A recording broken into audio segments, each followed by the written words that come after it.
अस्सलाम वालेकुम दोस्तों, मैं हूं असद कुरैशी और आज मैं आपको बताऊंगा कि आपने घर मॉर्गेज पर कैसे लेना है और आप मॉर्गेज पर घर ले सकते हैं। आपको किस किस्म का घर चाहिए और किस किस्म के घर की वैल्यू है और आपको कौन-सा घर फ़ायदा दे सकता है। तो इसमें 2 तरह के घर होते हैं जी। हमारे लोग ज़्यादातर जब फाइंड आउट करते हैं तो वो अपार्टमेंट फाइंड आउट करते हैं जी, ये सस्ता है, हम ये लेने के काबिल हैं। लेकिन अपार्टमेंट के कुछ नुकसानात ये हैं कि वो जनाब आपको हर 100 साल बाद जितनी उसकी लीज़ एग्रीमेंट होगा वो रिन्यू होगा और फिर आपको एक नई प्राइस उसकी देनी पड़ेगी।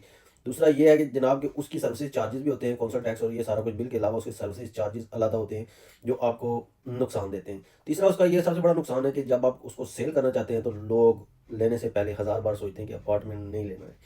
क्योंकि अपार्टमेंट थोड़ा-सा सेल करने में भी मुश्किल होता है। तो जब आप घर लेते हैं तो घर का सबसे आपको बड़ा बेनिफिट है कि आप सबसे पहले ये देखें कि आपने शेयरिंग पे घर नहीं लेना है। तो ये कुछ न्यू घर बिल्ट हैं जहाँ पे कहते हैं जी कि 30% 70% शेयर्स हैं, 75% शेयर्स हैं। ये घर आपको नुकसान दें।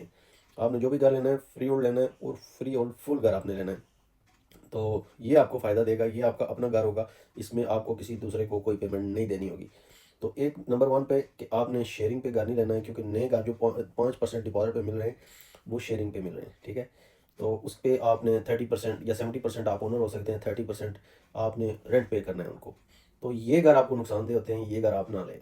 तो मैंने जो बात करनी थी ये यहाँ तक क्लियर होगी। दूसरा कि कुछ लोग को कहते हैं जी कि हम बेनिफिट पर हैं, जिस तरह कि मुझे किसी ने कॉल किया जी मैं बेनिफिट पर हूँ और मैं घर ले सकता हूँ या नहीं?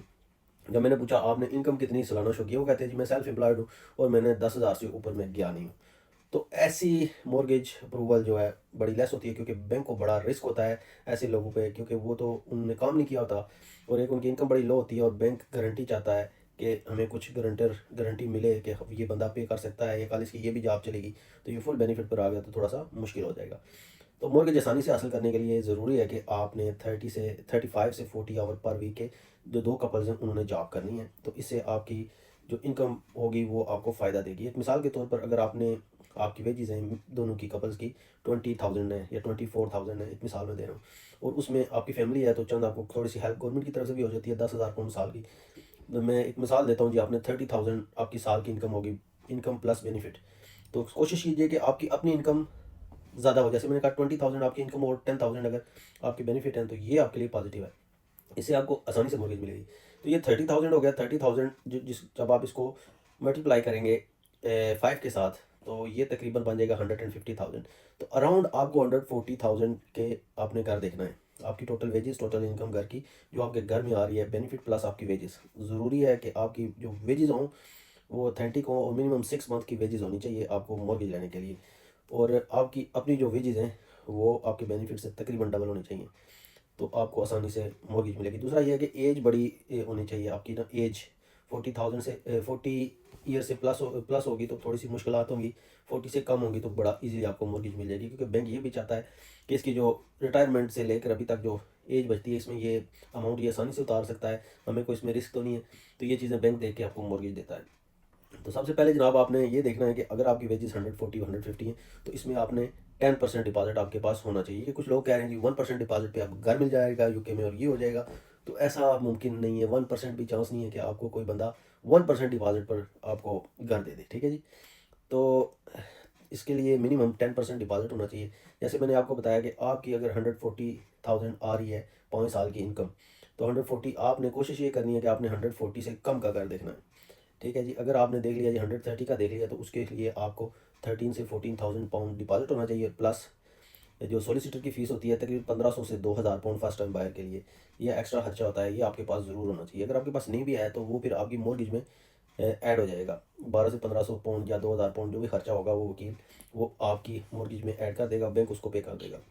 तो मिनिमम आपके पास 130,000 का घर लेने के लिए 10% डिपॉजिट ज़रूरी है। उसके बाद जनाब जो मैंने आपको पहले ही क्लियर कर दिया है कि आपने अपार्टमेंट नहीं लेना है। तो कुछ लोगों की ख्वाहिश है कि हम घर लें, तो उनके लिए बड़ी मुफीद वीडियो है। अच्छा सा घर देखें, कोई भी घर हो आप ले सकते हैं, लेकिन अपार्टमेंट लेने से पहले सोचिएगा कि उसमें आपको 70% रिस्क है और उसमें आपको नुकसान है, फ़ायदा नहीं है। घर लेना है, सेमी डिटैच लें, टेरेस हाउस लें, जो भी लेना है, और 140,000 150,000 के लगभग आप जितना भी लेंगे आपकी वेजेस उस पर मुनहसर है। और आपने ये सोचना है, आपने प्लानिंग करनी है। 6 मंथ की वेजेस काफ़ी हैं। प्लानिंग करके आराम से अपना घर लें और आसानी से ज़िंदगी गुजारें। और एक और बात जो मुझे किसी ने पूछा कि जी हम यहाँ पर स्टूडेंट आए हुए हैं और पीएसडब्ल्यू में, तो आया हम भी घर ले सकते हैं कि नहीं? तो अगर तो आपने पीएसडब्ल्यू जो अपनी डिग्री की है उसके मुताबिक आप पीएसडब्ल्यू पर जॉब करें, तो उसके बाद आपको राइट होता है कि अगर वो कंपनी आपको वर्क देती है तो यहाँ पर आपकी इंडेफिनिट हो जाती है। ठीक है, जो जिस पे आपने डिग्री की है, मैं आपको कहता हूँ जी कि आपने अकाउंटेंट्स में डिग्री की है और आपने जॉब भी फाइंड आउट कर लिया अकाउंट्स की कंपनी में, तो आप यहाँ पर अकाउंट्स की जॉब कर रहे हैं, तो वो आपको आप यहाँ पे आगे इंडेफिनिट ले सकते हैं उस बेस पर, अगर कंपनी आपको स्पॉन्सर करेगी तो उस बेस पे जब आपने 2 साल फिर गुजारे हैं वर्क परमिट पे या इंडेफिनिट पे, तो आपको मॉर्गेज आप ले सकते हैं। इसी तरह जो वर्क परमिट पे आए हुए स्किल वर्कर्स वाले और केयर होम वाले, उनके लिए भी 2.5 साल गुजरने के बाद शायद ये है कि आपने प्रॉपर जॉब की हो, आपके अकाउंट्स में प्रॉपर पैसे आए हों और आपकी कंपनी जो है वो लीगली आपकी सारी रिक्वायरमेंट पूरी करती हो, तो आप मॉर्गेज के लिए एलिजिबल हैं। और स्टूडेंट्स को मॉर्गेज नहीं मिलती है। तो आज की मेरी वीडियो यहीं पे ख़त्म होती है, तो अपना ख्याल रखिएगा। अल्लाह हाफिज़।